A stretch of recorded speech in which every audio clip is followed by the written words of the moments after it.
આજે આપણે દર્શન કરવાના છે ત્રિવેણી મહાસંગમના। તો અહીંયા 3 નદી ભેગી થાય છે, હિરણ નદી, કપિલા અને સરસ્વતી, અને પછી દરિયામાં મળી જાય છે। તો આ એ જગ્યાના હું તમને દર્શન કરાવું।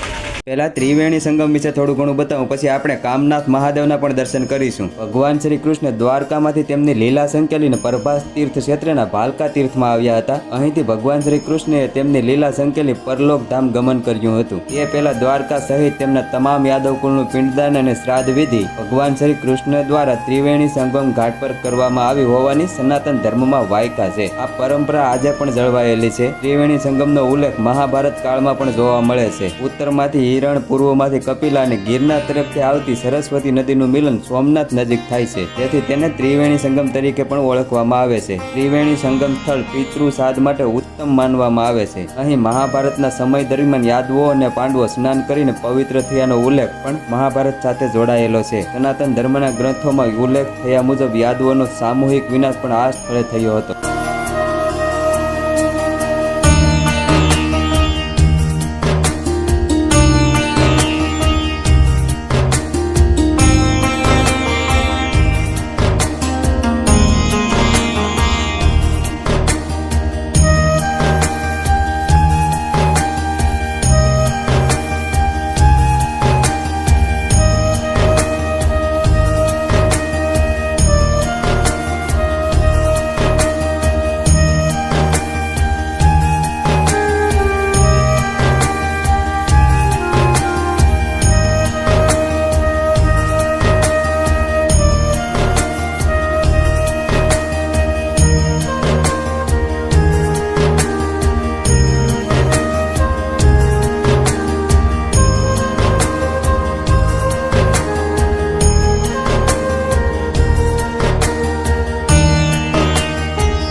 ત્રિવેણી સંગમની સામે જ કામનાથ મહાદેવ મંદિર છે। આ મંદિરમાં ભગવાન શિવના દર્શન તો થાય જ, સાથે સાથે એક અદ્ભુત અને અનોખી ગુફા પણ જોવા મળે।